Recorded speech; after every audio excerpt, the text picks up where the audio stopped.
The reviews are in, and we're going to tell you what they are. He's Todd Vandenberg, I'm Rob Steele, and we've got a pair of movies that should have nothing to do with each other, and they don't. Other than, they're movies, and that, frankly, is it. That's all. Not connected in the slightest, because Todd's movie is new. Mine, well, I'm going to go ahead and do mine. Get this out of the way, I suppose, because this year marks the 5th anniversary of the 35th anniversary edition coming out on Blu-ray. Yes, that means that Battlestar Galactica is 40 years old, and I watched the original pilot of Battlestar Galactica on Blu-ray, which is very weird because this movie came out in 1978. Yes. Hot on the heels of Star Wars, where everyone went, oh, it's a Star Wars ripoff, and you're not entirely wrong. But at the same time, it had to deal. This is the original, not the remake, where everything got dark and gritty. This was still a light and I'm going to call it a fluffy series.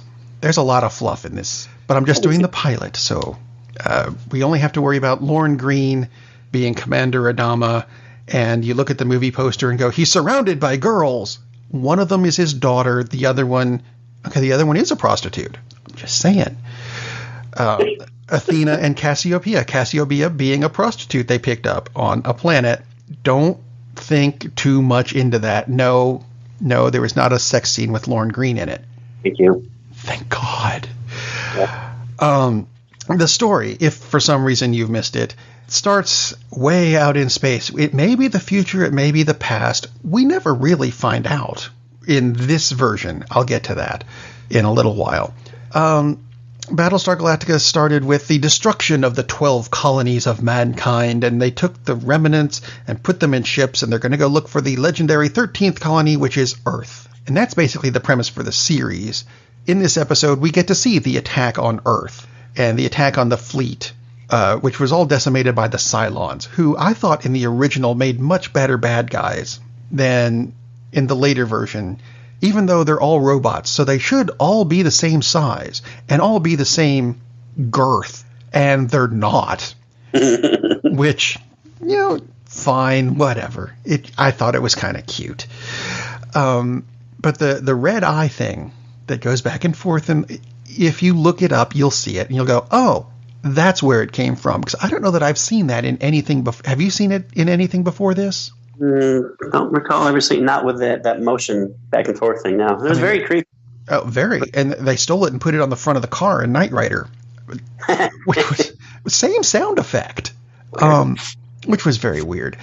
Cheap. But there's let's see how to describe this.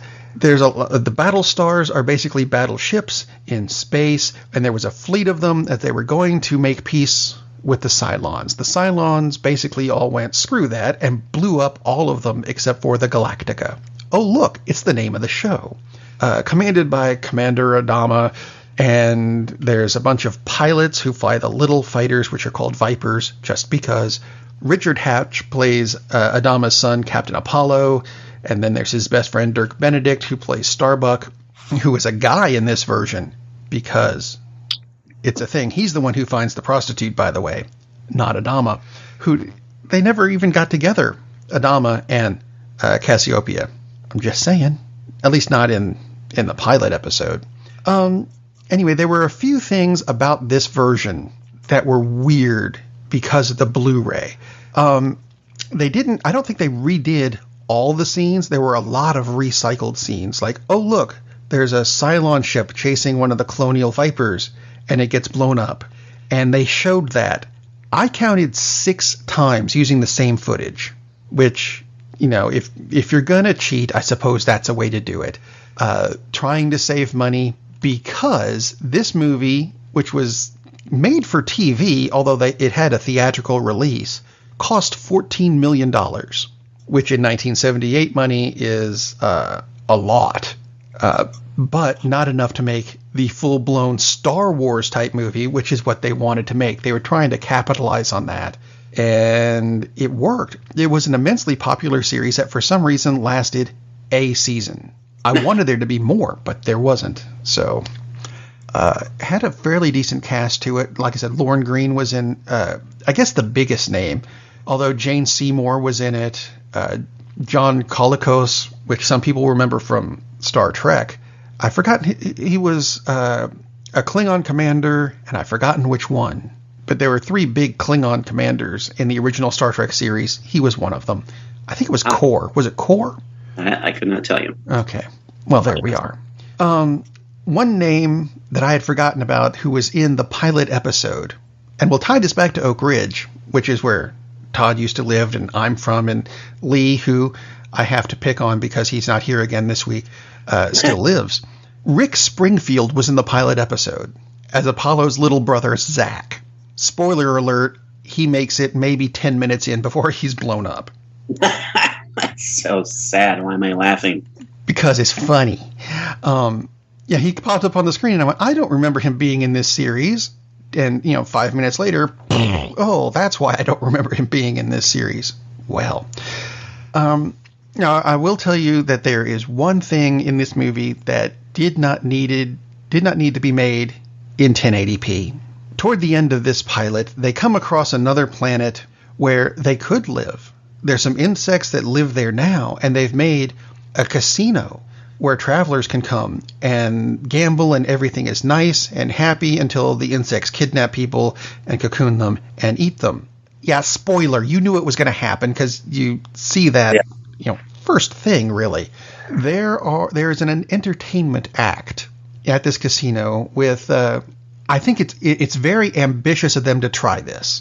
There's 3 women who could be the Pointer Sisters. They could be the Supremes. I don't know. That's who they're kind of going for in appearance, except they're not entirely human because each of them, their faces are a little bit wider to accommodate a third and a fourth eye, and their chins are a bit lower to accommodate a second mouth. No. Oh, my God. Which, it's very ambitious. And I remember seeing it at the time, and frankly, it creeped the hell out of me. That's ambitious for a TV show, for sure. The way they did it, they had, the 3 singers, but 6 voices you could hear in the song. That's crazy. That was clever. That is. So, if nothing else, if you liked the new version and want to know where it came from and see the more, this is the cheesy version.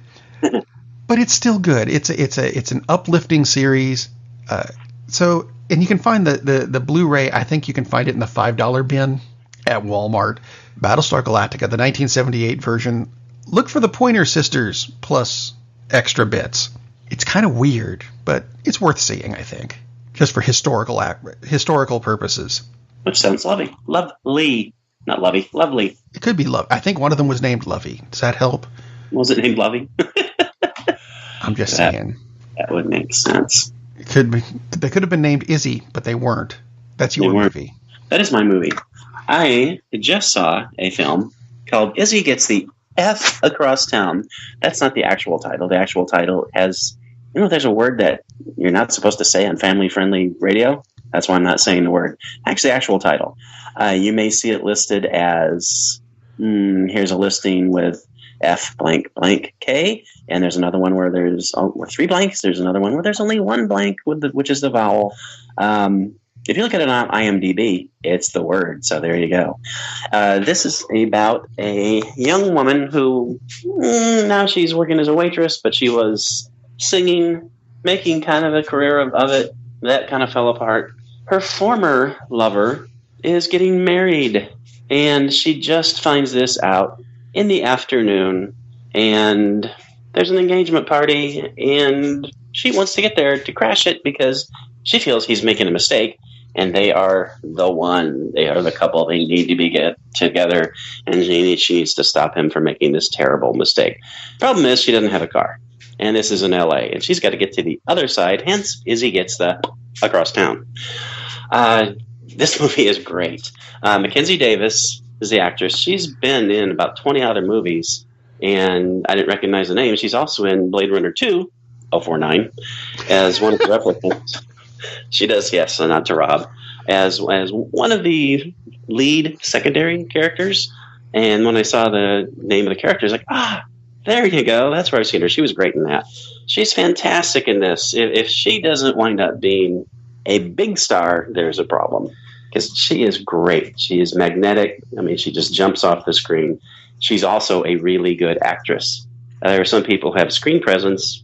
They really can't act that well. And it doesn't matter because they got the screen presence. She can do both. She's kind of psychotic in the fun kind of way because she really doesn't need to get together with this guy because she's the only one who thinks they need to get back together, basically. So she goes on this series of misadventures, trying to get across town, trying to get any way she can. I mean, she goes on a bicycle. There's a problem with a bicycle. She winds up on a scooter, and I'm not talking about like a Vespa. I'm sorry, it's not a scooter. It's actually a skateboard. No, it's not a moped. It's a skateboard. I said, yeah, one of those. She's also walking. She finally gets there, but before she gets there, she goes to her sister's house. Her sister was her partner in their singing duo. They were relatively successful in a small indie kind of way, and she hates her sister because her sister just walked off and left the group 3 years ago. And Izzy's really struggling as a soloist, hence also being a waitress, that kind of stuff. So they have a very, very bad relationship. She walks in on kind of a bad situation with her sister in the middle of a party and has a good relationship with her brother-in-law, threatens to tell the brother-in-law something. Her sister just blurts it out. It's like, okay, fine. So that creates an uncomfortable ceiling. The brother-in-law says, okay, let's kind of fix this. Why don't you guys sing this song that you guys always closed your act with? And they don't like each other to begin with. And at this moment, they hate each other, absolutely hate each other. So here they are at this small little party, and they have to sing this song. And the acting is fantastic because they're singing the song, and they're doing a really good job of it. They both have really good voices. And it's a song about kind of finding your way. And as they sing the song, they kind of think about the lyrics, and they're looking at each other, and they're kind of bonding during this song. It's just a beautiful moment. And the song is great too. And so it fits. It's not like some storybook goofy thing, because this is just a minor point, but they do patch up the relationship enough where her sister lends Izzy her car so she can get to this engagement party. And again, that's not like, oh my God, giant spoiler. I was like, whatever. You knew it was going to happen. But that song is beautiful. I mean, it's very well done, and the acting while they're singing is just fantastic. She gets to the party, and things ensue from there. But so it's about her journey. But of course, it's about more than just her journey in these few hours. It's about her journey through life. And there's lots of discussions about if fate is real. So it gets into kind of some heady areas without being overly done. But Mackenzie Davis is just like off the charts great in this. And that moment, that song is just fantastic. It's beautiful. It's one of the best things I saw in any movie from last year. Weird thing is, this was a movie quite a while ago. I talked about going to the Miami Film Festival last year, and this was playing at the same time as Chappaquiddick. And I went to see Chappaquiddick. I really wish I'd gone to see Izzy Gets the F Across Town instead. I like Chappaquiddick, but it was just kind of like, okay. This movie, I think it's a great movie. And especially because of the performance of the actress. And yes, I'm going to say her name again because I want you to remember her name. Because the next time you see a movie with Mackenzie Davis, you need to go see the movie. She's great. And please definitely see. It's streaming on a lot of different services right now. Izzy Gets the F Across Town. That moment with the song is just beautiful. Absolutely beautiful. And this is from a first-time writer-director. And it's pretty amazing that he came up with this. Because it sure doesn't look like something that someone did on their first shot out of the box. So, just, again, really well done flick. Anyway, that is my movie. So you've got a movie with a good song in it, and I had a movie with a good song in it, so they are tied together. They are tied together, barely. Yeah, in that yours had a good song, and mine had a really weird song. Weird. But they do tie together because they're both movies and they have weird things in them. But that'll count. I will try to find the pilot because, man, it's been a long time since I've seen the pilot. It has. I don't know that I've seen the pilot since I saw it in the theater in 1978. Wow. That's a while. Back when I was in Oak Ridge, I went to Oliver Springs because that was the theater that aired it because the Oak Ridge Theater wouldn't do it or something like that. Was the Oliver Springs Theater, did they have the 3 screens at that point? I think they did. Yeah. And you can't go there now. It's a bowling alley or something. Yes, it is a bowling alley, I think. Wow. Anyway. I feel old because, that's a thing. Anyway, 2 good movies to see, and you've got a weekend to do it. Your mission, should you choose to accept it. Ooh, that's the wrong movie altogether. Totally Doesn't matter. You know what? If you want to see these, you should see them. If not, get out and go see another movie.